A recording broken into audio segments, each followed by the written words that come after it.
시청자 여러분, 안녕하십니까? 2월 23일 미국 주요 뉴스를 전해드리겠습니다.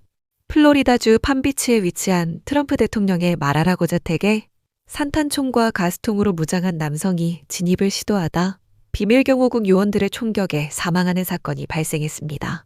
비밀경호국 요원들에게 사살된 무장 괴한은 노스캐롤라이나주 출신의 21세 오스틴 터커 마틴으로 확인됐습니다. 팜비치 카운티 보안관실에 따르면 해당 남성은 북쪽문을 통해 진입하던 중 산탄총과 가스통을 내려놓으라는 요원들의 지시에 불응하고 총기를 겨누었습니다. 현장에 있던 비밀경호국 요원 2명과 보안관 대리 1명이 즉각 발포해 무기를 든 용의자를 제압한 상황입니다. 사건 발생 당시 트럼프 대통령과 영부인 멜라니아 여사는 마라라고 리조트가 아닌 백악관에 머물고 있었습니다. 노스캐롤라이나주 무어 카운티 보안관실은 사건 당일 이른 아침 용의자의 가족으로부터 실종 신고가 접수된 상태였다고 발표했습니다.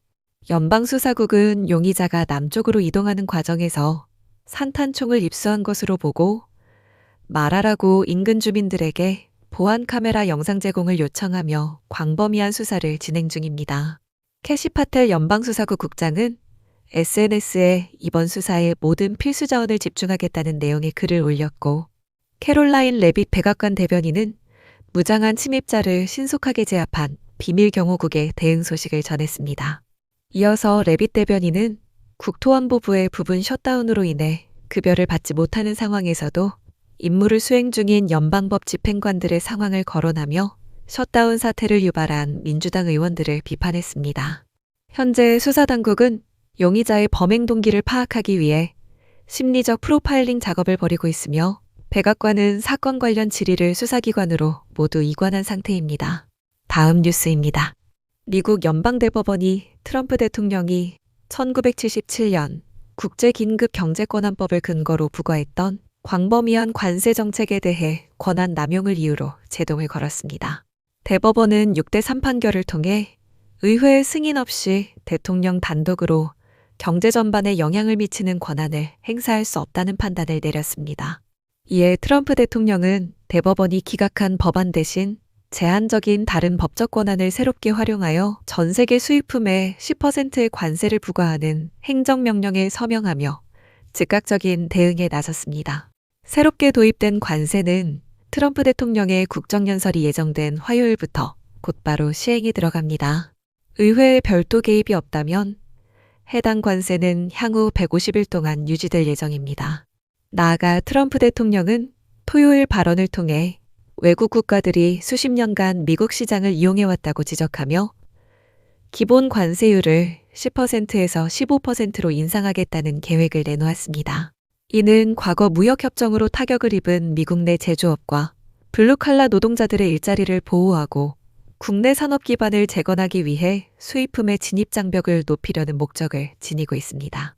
미국 소비자 시장에 접근하려면 미국 일자리를 지원해야 한다는 원칙을 세운 것이며 이미 특정 관세 부과를 통해 전자제품 및 전략 부문에서 중국산 수입량을 크게 감소시켰습니다. 워싱턴 정치권에서는 의회가 150일의 초기 적용 기간이 지난 후 해당 관세 정책을 지지하거나 수정 혹은 차단해야 하는 상황에 놓였습니다. 민주당은 소비재 가격 상승을 이유로 반대 입장을 표명하고 있으며 일부 공화당 의원들도 무역 갈등과 금융시장 변동성에 대한 우려의 목소리를 내고 있습니다. 트럼프 대통령은 화요일 국정연설에서 관세와 제조업 보호 정책을 핵심 의제로 다루며 철강과 자동차 및 전자제품 등 주요 산업의 구체적인 수입 방어선을 구축하는 내용을 발표할 계획입니다. 다음 뉴스입니다. 멕시코 군경의 작전 중 할리스코 신세대 카르텔의 수장인 오세게라 세르반테스가 일요일 사망하면서 멕시코 전역에 대규모 폭력 사태가 발생했습니다. 엘멘초로 불리는 세르반테스는 체포작전 중 발생한 총격전으로 중상을 입고 멕시코시티로 후송되던 중 사망에 이르렀습니다. 수장의 사망 소식이 전해진 직후 카르텔 무장대원들은 무력 보복에 나섰으며 멕시코 31개 주 가운데 최소 20개 주에서 총격전과 방화, 도로 봉쇄가 동시다발적으로 이어지고 있습니다. 할리스코주 주도인 과달라하라와 유명 휴양지 푸에르토 바야르타에서는 무장괴한들이 차량에 불을 지르고 상점을 약탈하며 사실상 도시의 정상적인 기능이 마비된 상태입니다. 멕시코 국가방위군과 정규군이 대규모로 투입되어 시가전을 벌이는 가운데 보안군과 무장괴한 그리고 민간인 여성을 포함해 수십 명의 사망자가 발생한 것으로 파악되고 있습니다. 푸에르토 바야르타 등지에 체류 중인 미국인 관광객들은 총성과 폭발음 속에 숙소 내부 복도로 대피했으며 상당수 리조트의 식당 운영과 룸서비스가 전면 중단되었습니다. 주요 도로가 통제되면서 과달라하라와 푸에르토 바야르타를 오가는 항공편이 대거 취소되었고 택시와 승차 공유 서비스의 운행도 모두 정지되었습니다. 주멕시코 미국 대사관과 영사관은 유명 관광지를 포함한 피해 지역에 체류 중인 자국민들에게 실내에 머물고 경찰이나 군의 활동 지역에 접근하지 말 것을 긴급 안내했습니다. 미국 국무부는 현재 멕시코 전역에 대해 여행경보 2단계인 강화된 주의를 유지하고 있으나 할리스코를 비롯한 일부 고위험 지역에 대해서는 치안 악화를 이유로 비필수적인 여행을 제고하거나 피할 것을 안내하고 있습니다. 미국 사법당국은 카르텔 내부의 권력 공백과 파벌 분열로 인해 미국 시장과 연결되는 주요 밀수 경로에서 납치와 갈취, 고속도로 매복 공격이 급증할 수 있다고 통보했습니다. 보안 전문가들은 향후 멕시코를 방문하는 미국인들에게 관광구역을 벗어난 야간 외출을 자제하고 예기치 못한 무력 충돌에 대비해 최소 24시간에서 48시간 동안 대피할 수 있는 실질적인 준비를 갖출 것을 권고했습니다. 다음 뉴스입니다. 워싱턴 DC부터 보스턴에 이르는 미국 북동부 전역에 폭발적으로 발달한 겨울 폭풍이 들이닥쳐 최고 60cm에 달하는 기습적인 폭설이 쏟아졌습니다. 기상학자들이 전형적인 폭탄 사이클론으로 분석한 이번 폭풍은 일요일과 월요일 사이 동해안을 따라 빠르게 북상하며 뉴저지부터 매사추세츠 일대에 시간당 최대 7cm의 눈을 퍼부었습니다. 시속 80에서 110km에 달하는 강풍이 동반되면서 가시거리가 제로에 가깝게 떨어졌고 북동부 곳곳에 눈보라 경보가 발령되었습니다. 뉴욕과 뉴저지를 비롯한 해안가주 정부들은 즉각 비상사태를 선포하고 불필요한 이동을 제한하는 등 긴급 대응에 나섰습니다. 특히 뉴욕시는 비상 차량을 제외한 모든 차량의 통행을 금지했으며 뉴욕과 보스턴의 공립학교들은 전면 휴교에 들어갔습니다. 항공과 육상교통 역시 큰 타격을 입어 뉴욕과 필라델피아 일대 공항을 중심으로 5,000편 이상의 운항이 취소되었으며 주요 열차와 버스 운행도 중단되었습니다.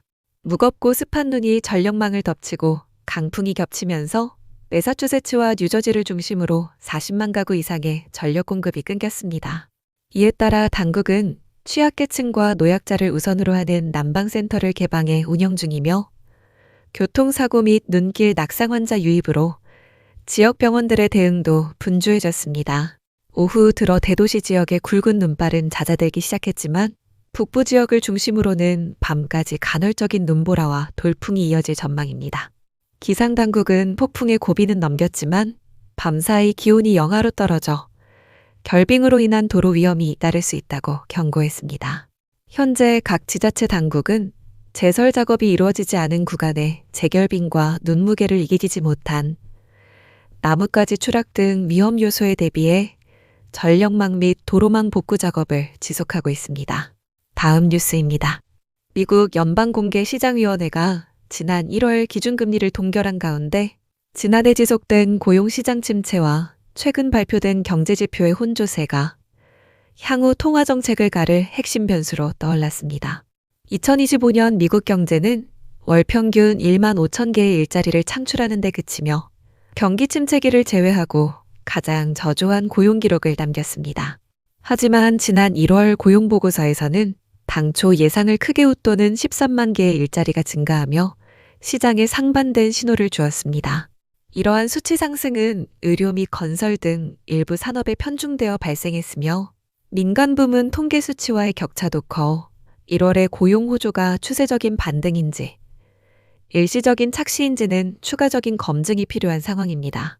물가지표의 경우 변동성이 큰 식품과 에너지를 제외한 근원 소비자 물가지수가 지난 12개월 동안 2.5% 상승했습니다. 미국 대법원이 지난해 부과된 대규모 수입관세를 무효화하는 판결을 내리면서 수입 및 수출 기업의 비용 변동폭이 시장 가격에 반영될 가능성이 커졌습니다. 연방준비제도 이사회는 관세 영향을 배제한 미국의 기저인플레이션이 이미 목표치인 2% 수준에 도달한 것으로 파악하고 있습니다. 이에 따라 다가오는 3월 통화정책 결정은 인플레이션 상승 압력보다는 2월 고용시장 데이터의 결과에 더 큰 영향을 받을 전망입니다. 2월 고용지표가 1월의 긍정적인 흐름을 이어간다면 연준은 현재의 기준금리 수준을 유지할 가능성이 높습니다. 반대로 고용지표가 다시 지난해와 같은 취약한 상태로 회귀할 경우 25bp 단위의 추가금리 인하가 단행될 수 있습니다. 미국 연방공개시장위원회의 다음 기준금리 결정회의는 오는 3월 17일과 18일 양일간 열립니다. 해당 회의에 앞서 통화정책의 핵심 판단 기준이 될 2월 고용보고서는 3월 6일에, 2월 소비자 물가지수는 3월 11일에 각각 발표됩니다. 마지막 뉴스입니다. 캘리포니아주와 네바다주 경계에 위치한 레이크 타호 인근 스키장에서 이달 들어 사망사고가 끊이지 않고 발생하고 있습니다. 더글라스 카운티 보안관실은 지난 금요일 정오 무렵 헤블리 마운틴 리조트 내 볼더로즈 구역에서 2건의 사망사고가 접수되었다고 발표했습니다. 신고를 받고 출동한 스키 순찰대와 구급대원들이 베이스 구역으로 이들을 이송하여 심폐소생술을 시도했으나 2명 모두 현장에서 최종 사망 판정을 받았습니다. 리조트 측의 설명에 따르면 이 두 사고는 서로 연관성이 없으며 사망자 간의 지인 관계도 없는 상태입니다. 58세 남성은 타마렉 트레일 코스에서 스키를 타던 중 의료적 응급 상황이 발생해 숨졌고 33세 남성은 오리온 트레일 코스에서 스키 사고로 목숨을 잃었습니다.